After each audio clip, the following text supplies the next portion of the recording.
Good morning, everybody. Welcome to the Live Market Open. I'm Yohay Elam, Forex French and Market Movers podcast, doing the show as usual for FX3, as you can see in the background.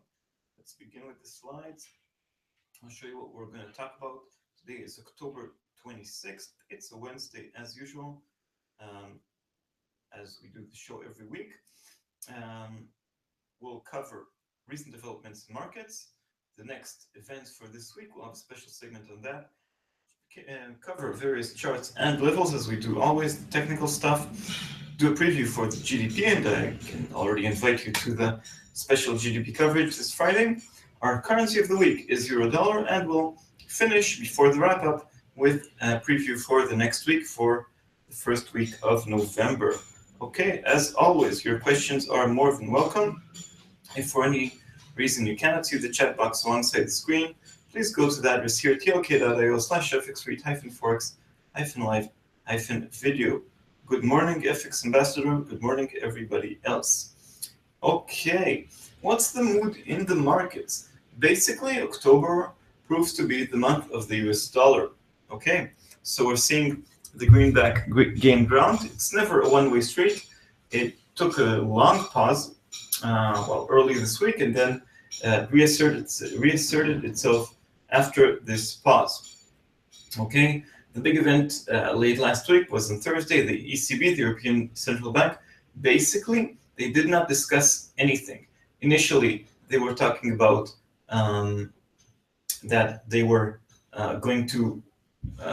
They did not talk about extending QE, but then we had a clarification from Draghi saying that they also did not discuss tapering. They did not discuss basically everything. He's keeping us tense towards December. So initially the euro went up with no talk about extending QE, but then it went back down and eventually fell. Also, of course, thanks to the strength of the US dollar. That was the major event last week, and we'll talk a bit more about the euro in detail later on.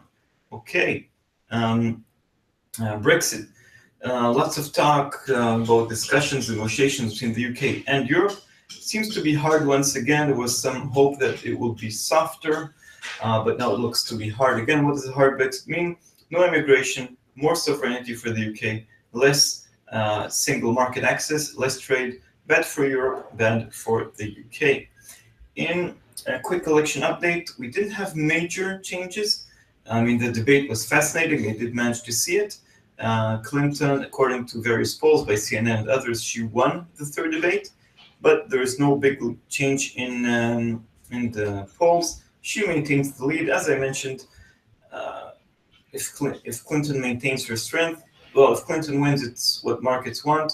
Usually they prefer Republican, but in this case, Trump is a wild card. They prefer a mainstream politician like Clinton.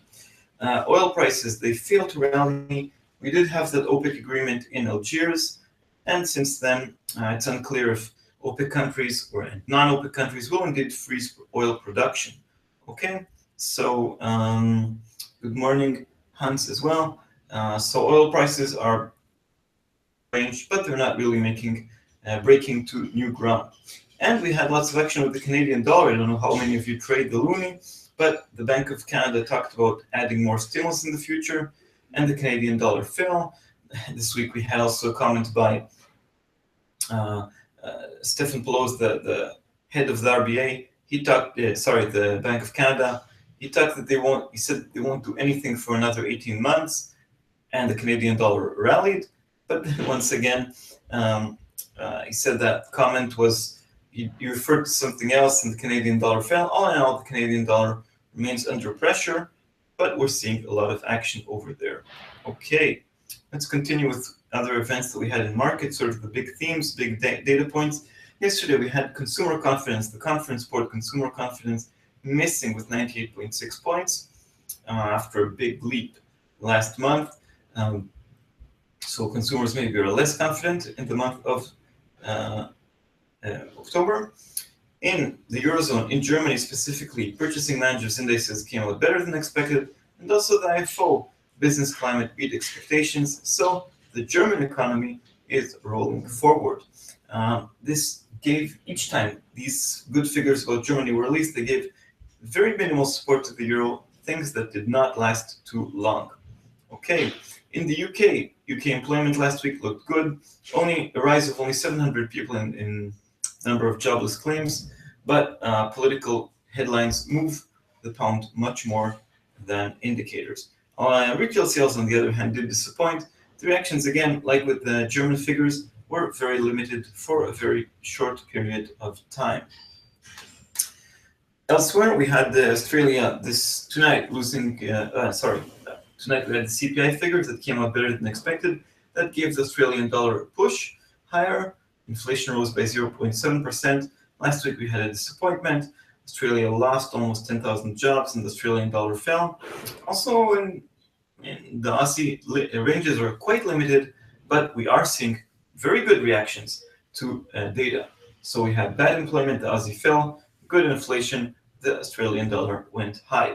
Okay, and yeah, well, also in Canada, retail sales fell. Anyway, as I mentioned before, the Canadian dollar remains under pressure. Okay, what do we have today on our agenda? Not too much, I must say. At 2 p.m. GMT, we have US new home sales. Each sale of a new home triggers a lot of economic activity around that. So it is watched, but it's a second-tier figure, not a first-tier one. We have oil inventories like every week, 2:30 GMT. And for those trading the Kiwi, we have the New Zealand trade balance. Okay, so that's what's going on for the next, just today. Of course, political headlines from the United States, from the UK, will continue dominating the scene. Good morning, everybody, once again. For those joining just now, your questions are welcome as always. Okay, so that's our opening segment. And now to the charts. We'll do it separately for majors and then go to crosses. Okay, so these are the main currencies we'll cover. So, well, I have my chart already on the Aussie, but let's start with euro dollar. Euro dollar, well, as we speak, it's moving a bit to the upside, currently at 109.07. So it moved above this very narrow range, very tight range of 108.60 to 109. Yesterday, we did have it dip its feet under 108.60. Here in the hourly chart, you can see this narrow range. At least we had some narrow range after a breakdown, after euro dollar, as we can see here, traded between 109.60 to 110 for a long time, then fell to lower ground. And is it attempting to make a move higher? Let's see. Next line of resistance is 109.60, followed by 110 and then 110.70. Okay, to the downside we have 108.60. It still holds for me, and then 108.20, which was the line in March, and 107.10. It's important to remember euro dollar is trading at the lowest levels since March. Well, these lines of 108.50 that we've seen yesterday. Okay, let's continue with pound dollar. Pound dollar 121.70. Yesterday we had a mini flash crash, if you wish. We had a dip under 121. Currently 121.70. Very choppy waters here. I would still see 121.70, some kind of pivotal line within the range. Higher resistance 123.20. Very wide ranges in pound dollar. 120 was only breached during that flash crash, but not afterwards, so it's very strong support. Higher resistance if we move higher, 124.80. Dollar yen, continuing our majors, 104.14. Okay, is the current level. Yesterday also we had a rush to the highs, but we did not reach the 105 level. 105 remains very strong resistance, round level, and also we had an attempt to break higher that failed. Below that we have 104.60, 103.40. Can't see it here on the chart, but it serves as resistance beforehand, and 103 is the next level of support. Okay, dollar again, all in all, enjoying, among other things, the fact that Clinton is leading, no demand for the safe haven yen. Dollar CAD 133.44, high range here. Technical lines are easier to see in dollar CAD, so 132.80, 132.40 are lines of support. Much lower, we have the previous ranges of 131.40, 130.80, and of course the round level of 130. To the upside, if we have a break above 134, The next level is 134.60, followed by 135.50. Okay, lots of action in dollar CAD. Currently, we're stabilizing, I would say, the range 132.80 to 133.70. Okay, Aussie dollar, lots of action overnight. So currently just under 77.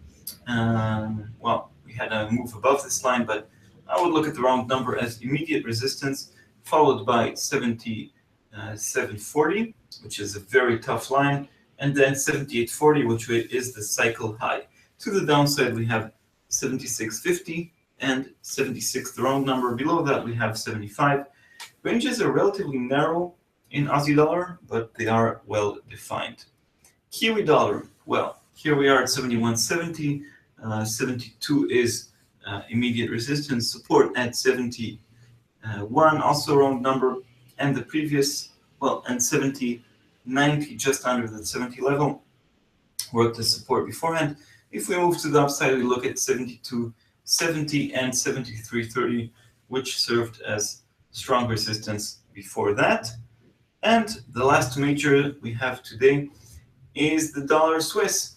I don't really like this currency, for those of you that know me, and for a good reason, because the SNB, Swiss National Bank, intervenes in trading anyway. But technical lines are still worth watching if you are trading this pair. Look at this rush towards parity. Dollar Swiss parity remains very strong resistance. It worked. It was not breached. Support at 98.90, followed by 98.50 and 98. Okay, so that's our coverage of majors this morning. Any questions? I can't see questions at the moment. So now we'll move to the crosses. The crosses, the ones that don't involve the US dollar, as we know, less traded, but many Forex traders like these ones, especially pound yen. But we'll begin with the tightest one, Euro Swiss, 108.30 at the moment. This is where the SNB intervenes. All in all, it's trading within a wide range of 107.60 to 110. Current ranges are even narrower, only 20 pips today, 15 pips, 108.50, 109, and to the downside, 108. Current levels on your Swiss euro pound. Much more excitement over here. This is the breakup pair, the divorce of the UK from the EU. So 89.60 sort of the current level. We already traded above 90. Support here at 88.80. Resistance at 90.30 and 91. Swings are quite significant here. Hard Brexit is also a hard breakup for the EU. Euro yen.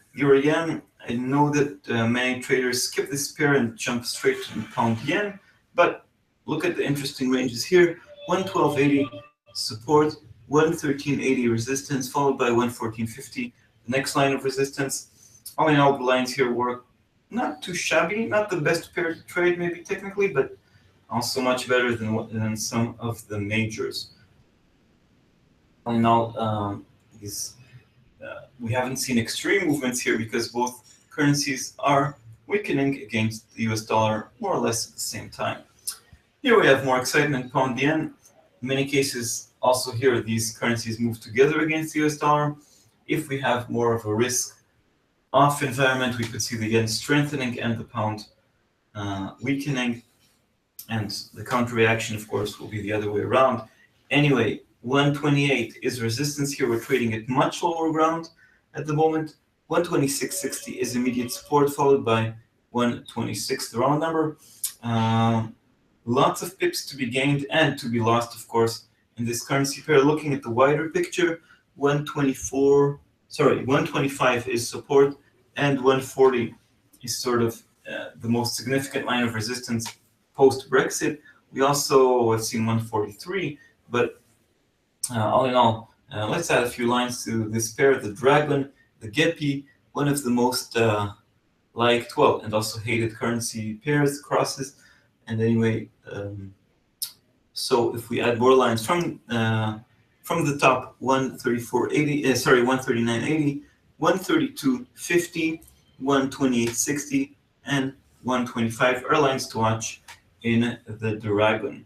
And we'll top it off with bonus on the crosses. Just talk about for a second about WTI crude oil, starting from the daily chart. So we're seeing an attempt to break above the highs seen in the spring, in May and June, 51.80.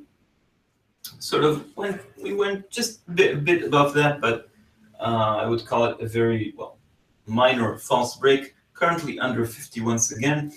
In August, we had a wild month between 49 and 39. Currently just above 49. Significant support at 42.50, and I would say also at 49 we have some kind of support. So we're currently at the high range thanks to OPEC, but at the end of November they have to make the real deal with the OPEC meeting, not the discussions. And I have my doubts about the oil rally. I don't see it collapsing, but we're currently at the high end. We could move to the lower end of the range. Let's see if we have any questions. No. Anyway, so this is our segment about crosses, about the most popular Forex crosses. Needless to say, there are many, many more crosses. If you want me to cover any specific chart, just let me know. Okay, and now we'll move to the next segment. Next segment is the events coming up this week for Thursday and Friday, and they're very important, especially for the United States and the United Kingdom. So tomorrow, Thursday, if you're watching it on Thursday, this will be today. Anyway, we have a busy morning with a warm-up from the Eurozone. We have the money supply and private loans.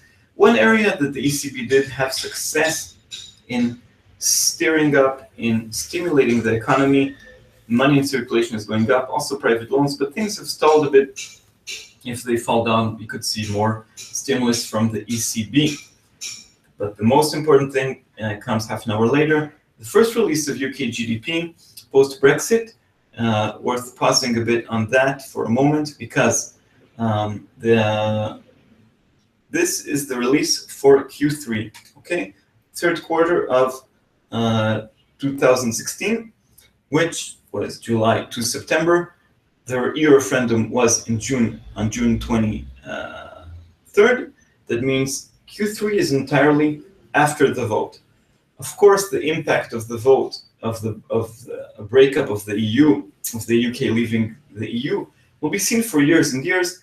But now we have a full picture. You have sort of the bottom line figure, which is GDP, for the first time after the vote. It'll be very, very important. We expect lower growth. It can be also cyclical. Anyway, it'll also have political implications. Expectations stand at 0.3. Let's see if it continues this way. Okay. Yeah, let's continue with other events over there. On Thursday, another important release comes from the United States. It's half past 12 GMT on Thursday. Durable goods orders. Sounds a bit boring, but this reflects investment and it feeds into GDP. The Fed eyes investment, and GDP is released just one day afterwards. It's durable goods orders for the month of September, so it's very relevant. It's still Q3 GDP.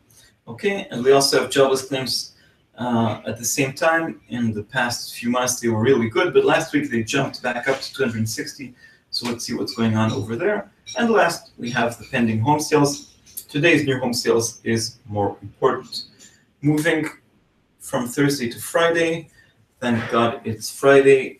We have inflation figures from Japan throughout the night, but the most important one is the one that is published by the Bank of Japan, and it's the most important one for the Bank of Japan because it's its own figure and it looks better than other core figures. So that's at 5 GMT. Half an hour later, we have the first release of GDP also from France, the second largest economy in the Eurozone. And 7 GMT, we have first release of GDP from here in Spain, in Barcelona. But the most important GDP, of course, comes from the United States of America. We'll have a special preview on that, 12:30. And that's sort of the last event for the week, ending the week with a bang. First release of GDP for Q3. Okay. So that's the upcoming events or segment on that. Gonna look to see. Yeah, we have a question. So FX Ambassador says he believes there will be more weakness in the pound today. Before we move to the next segment, let's address the question. Let's look at pound dollar. Again, we don't have too many significant events. Yesterday we had sort of a mini flash crash. If you can see that, a drop of about 100 pips. The range was even higher, 130, 140 pips. Okay, we had it trading above 121.70, and then boom, dipping its feet under 120. The pressure continues. Overnight, we had revelations that Theresa May, well, before Brexit, she was a Remain supporter, and she really believes that also in a private talk to Goldman Sachs. I don't think it's such a big deal. Anyway, this should, in theory, give hope for the pound, but in practice, it's not. Well, it's not something we didn't know. So, all in all, I believe that I tend to agree with you that the pound will suffer more weakness. 121 is some kind of support over there. Yeah. As long as the hard Brexit talk continues, the pressure will continue on the British pound, and the momentum is with the US dollar. Okay, now let's continue to the next segment. This is the US GDP preview. Okay, gross domestic product. So, background. Q4, we had 1.4. The next, in the beginning of 2016, only 1.1. And in Q2, 1.4. Now, these are annualized figures. That means that quarterly growth was only between 0.3, 0.4. If we're generous, 0.5. For the United States, it's weak growth. And if we got used to the new normal of 2.5%, it's way below. The Federal Reserve, and also economists all talk about a rebound in the second half, H2 of 2016. So this is the first release for Q3. It's supposed to happen now. So the new normal for the post-crisis 2.5%, which is very slow, very frustrating. But on the other hand, if we don't have a boom, hopefully we don't have a bust, like we've seen with the real estate boom or the dot-com boom that ended with busts. Okay, the Federal Reserve, always has optimistic forecasts, and it needs to lower them afterwards. So this time we're expecting, hopes also began quite high. We have the Atlanta Fed nowcast and also the New York Fed estimates. They released these estimates throughout the quarter before the first release. It initially began in July at around 3.8%, very optimistic, annualized. Now it's only around 2%. Data throughout the quarter was mediocre, not too bad, but also not too good. Not a big bounce, more of just a return to normal. Expectations stand on 2.5% year over year, which is about the average of the new normal, but not balancing out the first and second quarters. Durable goods orders tomorrow, Thursday, will shape the final predictions for the GDP on Friday. All in all, what can we expect? The US dollar has the momentum. I believe that 2% or higher should be just good enough, okay? Good enough to keep expectations for the Fed to raise rates in December. We have all these hints about a second rate hike. Basically, the second rate hike just in a year, okay? The Fed is moving as gradual as possible. In any case, 2% should be good enough because the bar is relatively low for a rate hike. If we get a result of 3% or even higher, we can expect a rally in the US dollar because the markets will believe that the US economy will rally the world forward, and we can have even more rate hikes in 2017. If we have a result of under 2%, that could really hurt the US dollar because that would show that growth remains very, very poor. Also in the third quarter, that the US economy is basically slowing down, that we can even have a recession. Okay. And weak growth also has political implications. It can be used by Trump just a week and a half before the elections to say that that the U.S. economy is off the rails. Sorry, and that we could see things getting worse from here. And in general, we've seen in 2008 that when the economy looked bad, when the crisis began, this helped the challenger. It helped Obama against McCain at the time, tried to inherit Bush. So if we have weak growth this time, it can help the challenger Trump against the incumbent Clinton. Okay, so it also has political implications. It's important to remember that because we're today 2 weeks before the elections. Again, I don't have a special update for you, but because polls haven't moved too much, but it's worth mentioning that as well. Yeah, okay. Anyway, another opportunity to remind you that we have live coverage, okay? It'll begin at 12:15 GMT. Valeria Bednarek, Mauricio Carrillo, and myself will be covering the GDP. Okay, so that's our GDP preview. Again, bottom line, the US dollar doesn't need too much to continue higher. We would need a big disappointment to hurt the greenback. Okay. Yeah, I don't see any questions, so let's move to the next segment. Our currency of the week this week is euro dollar. Euro dollar has been going down. That's no secret. What's going on in euro dollar? Let's begin with the pair itself. In the past year, it's been extremely frustrating. We've been complaining about it quite a bit. Clearly, not the only one. Extremely frustrating range. Sometimes only 30, 40, 50 pips in better days. But in recent weeks, it eventually surrendered to the strength of the US dollar. Okay, the US dollar has been moving forward across the board. Well, it was easy against the pound, harder against the yen and commodity currencies, but eventually the euro also surrendered. Draghi's uncertainty, and we don't know if we're going to have more QE, tapering of QE, for how long, what they're going to buy, if there's scarcity of bonds. Everything that we had last week, sort of the suspense, the same thing that Trump did with the elections, that serves as another drag on the euro. Okay. Also, what I mentioned before, hard Brexit, which is bad for the pound, is also bad for the euro. Britain is a big country, okay, much smaller than the larger EU, but it's still important. And if we have a nasty breakup, it's bad for the EU as well. It also hurts the euro. In the past week, we also had negotiations between Canada and the EU stuck. I mean, negotiations lasted for a free trade agreement. It's called CETA, for 7 years. There was supposed to be, well, tomorrow, a very nice ceremony, signing of the agreement. Canadian Prime Minister Justin Trudeau had a planned visit to Brussels. As far as I know at the moment, it has been cancelled, but the negotiations are going on until the last moment.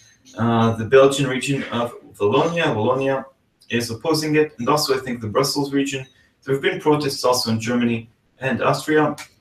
Those against the agreement say that it does not respect labor and environmental rights. Those that are proponents say that all the concerns have been addressed. I must say I don't have a clear opinion about that, but anyway, it's another worry because even if Canada is a small country, it also serves as a worry. So open an eye also for news about the CETA agreement when you're trading euro-dollar. Spain, here we have sort of good news for the euro. On Saturday, we'll probably have a new government here in Spain. After nearly a year with an interim government, Socialist Party here imploded, and basically they've agreed to abstain in the vote, allowing a minority government of the center-right, basically a continuation. This will be followed by severe cuts to the budget demanded from Brussels, so it's not necessarily good news regarding for people living here in Spain, but it's good news for the euro. And Italy, the third largest economy, is facing a referendum in December. If the constitutional changes, if this fails, this could hurt also stability, could force new elections, and this means that it's also a source of instability. Currently, the polls are quite tight in Italy. It'll become a bigger story in November. So lots of political issues for the euro. What's going on? Let's get back to euro dollar. Another long period of range trading at the current ranges around 109. I hope not, and I believe there are good reasons to expect it won't happen. Inflation figures are probably going to become more important because that will determine the next move from the ECB, okay? And it's also becoming more sensitive to US dollar flows. If at first, let's say, pound dollar moved on its own, and now when the pound weakens, the euro usually follows, so it's becoming a bit more sensitive. And the political implications of what's going on in the United States, if Trump wins, euro dollar could plunge. Why? Because the euro is not the safe haven currency it used to be back in 2015, and we could see money flowing into the sort of safe haven US dollar and to the clear safe haven of the yen. Clinton's victory is more or less priced in at the moment. Things can, of course, change many times, and the Trump victory will be a shock. People say 3 times Brexit, 5 times Brexit, 7 times Brexit. These are expectations at the moment. I'll just show you the, according to Nate Silver's 538, 85% chance of Clinton winning the elections, which is quite high, but 15% for Trump is not negligible. Okay, and now let's look at the euro dollar chart. At the bigger picture, well, the smaller picture is 109, so the smaller ranges to watch are 109.60, 110, 110.70. But if we're doing a special focus on euro dollar, let's look at the bigger picture.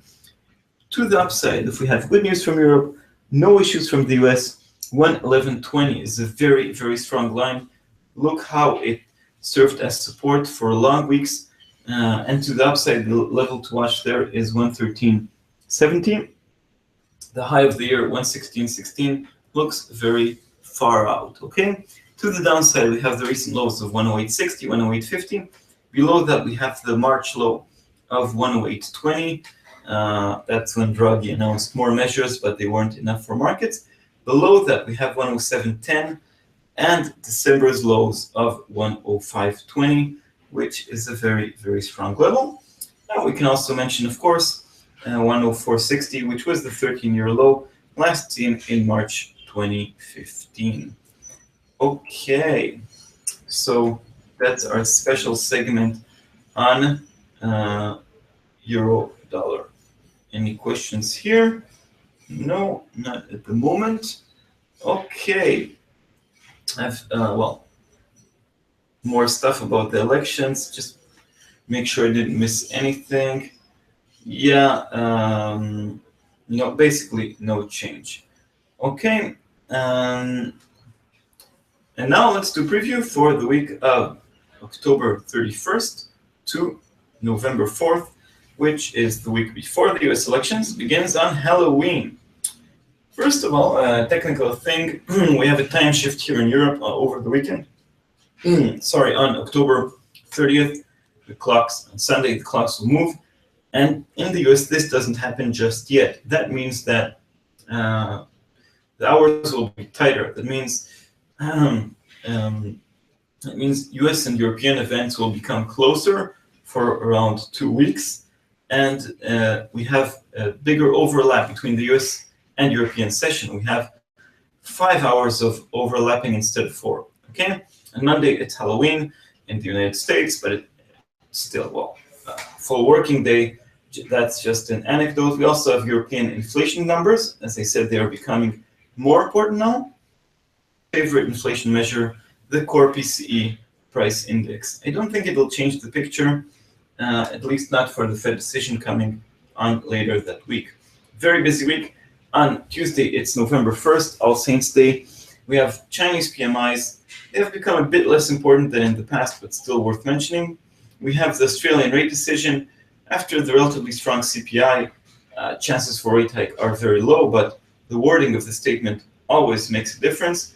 We also have a rate decision in Japan, so it's already 2 rate decisions to start the week. No changes expected in Japan. I believe they will move after the US elections.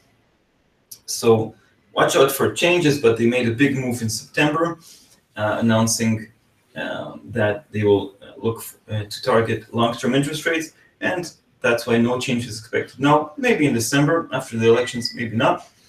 Canadian GDP published once a month. Of course, for the sensitive Canadian dollar, sensitive to anything these days, that's important. And on Tuesday, we also have the first hint towards the NFP. This time we have a full build-up for the non-farm payrolls. So we have the ISM manufacturing PMI. And for those trading the Kiwi, we have employment on Tuesday. So a very strong start to the month. On Wednesday, we have ADP non-farm payrolls. Always moves markets. This measure of private sector employment, a warm-up also to the NFP. And we have the Fed, but this should be the least important Fed decision of the year. Well, maybe I'm exaggerating. Why isn't it important? No forecasts, no press conference, but we do have probably a hint towards the December decision. Remember, the Fed did give us clear hints also in the September decision that the door is wide open for December move. And this is their opportunity to change the wording from in the next meetings we'll make a decision, or to the next meeting, from plural to singular, and that could make a significant difference for markets. Currently, markets do price in rate hike in December.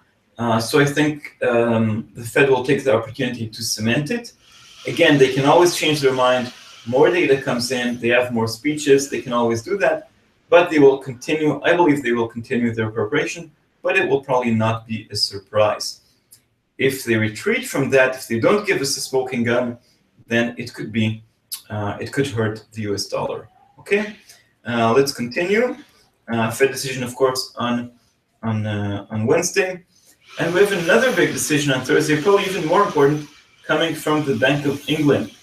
This time, the Bank of England it's an important decision for the Bank of England because it'll also release its quarterly inflation report, which is once per quarter. According to the previous this big decision in August, the Bank of England, Mark Carney, told us that they'll probably cut rates again. They didn't say that explicitly, but they gave us very thick hints, maybe from 0.25 to 0.10. Let's see.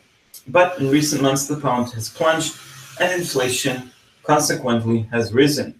And Mark Carney recently said that they're not indifferent. Okay, not indifferent to the weakness of the pound. So if inflation is rising, why not just keep the powder dry, keep the ammunition for worse days? So that could be a very, very interesting event for the pound. So already 4 rate decisions by Thursday. Also on Thursday, the ISM non-manufacturing PMI, the services sector report for the United States, another big hint towards the non-farm payrolls. And of course, on Friday, non-farm payrolls, very important politically, important for the Fed for the rate decision in December, but important politically also because it's the last jobs report before the December decision, before the elections, which occur only 4 days afterwards. Again, already 10 million Americans, according to data I've read yesterday, have already voted, but most Americans do vote on election day. Trump said that the last report was a disaster. That's a complete lie. Maybe it was weaker than previous ones, but it still showed a solid job growth of 151,000, and wages continue rising 2.6. But if we have a disappointment now, even if it's not a disaster, if it's just a blip like we've seen in May, again, this could serve as ammunition for Trump, making things a bit more uncertain. If we have 200,000 or more, it basically doesn't change the picture. Continues supporting Clinton, but not telling us something we didn't know. A terrible report under 100,000 will make things very uncertain. Okay, so lots of huge events. It's hard to exaggerate. 4 rate decisions, including the big ones from the Fed and the BOE, non-farm payrolls with the full build-up. Everything has political implications as well. Okay, I'm already hyped. I hope you are as well. Anyway, that's the preview for the week of October 31st, Halloween, to November 4th. And yeah, that's it. I don't see any questions. So let's get to the wrap up. This is the wrap up for the live market open for October 26th. All in all, the US dollar remains strong. It's 2 steps forward, 1 step backwards. Not something, not a one-way street, not a collapse of other currencies, but probably see the momentum continuing. Elsewhere, the euro is weak thanks to the ECB uncertainty. The Canadian dollar is weak thanks to oil and uncertainty from the Bank of England. Uncertainty about Brexit is hurting the British pound. We had a mini flash crash yesterday, and as we had a comment here, it might show its weakness today as well. Where we have less uncertainty is the US elections. Clinton won the third debate, maintains her lead, and things can always change all the time, of course, but she still is leading, and that's good for dollar-yen. Oil prices are also relatively not that uncertain, more stable in range. Figures worth mentioning, recent number from Australia, the CPI beat expectations and pushed the Aussie higher.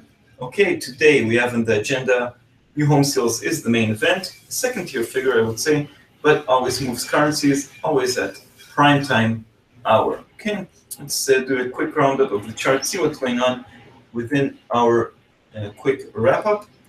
Okay, we focus today before the wrap up. For those watching just the wrap up, our currency of the week is euro dollar, focused on the preview for the GDP and also, previewed the next events. Euro dollar in any case, currently 109.06, moving very slowly.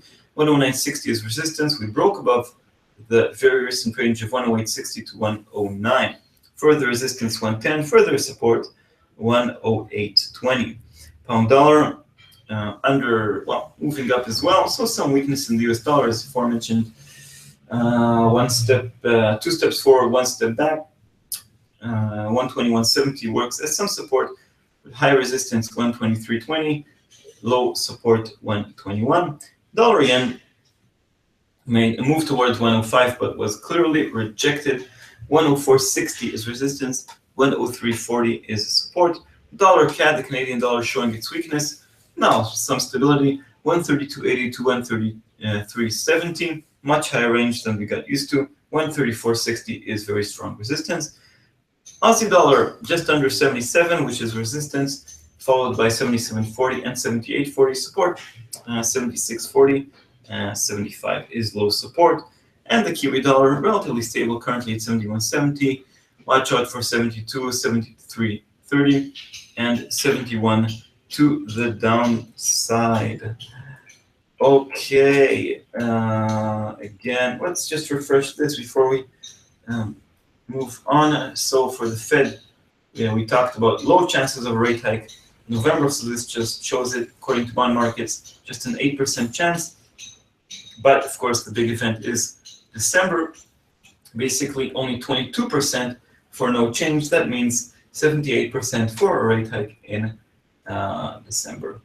Okay, so that's the live market open for today. Thank you very much, everybody, for coming. You're welcome to watch everything that we had today. Will be you can watch it once again. The full show and the various segments will be released as separate video clips. Wish everybody a safe and successful day in markets. And join our live coverage on Friday, 15 GMT. Sorry, 2:15 here, European time, 12:15 GMT. And we'll be with Valeria Bednarek and Mauricio Carrillo. So that's it for today.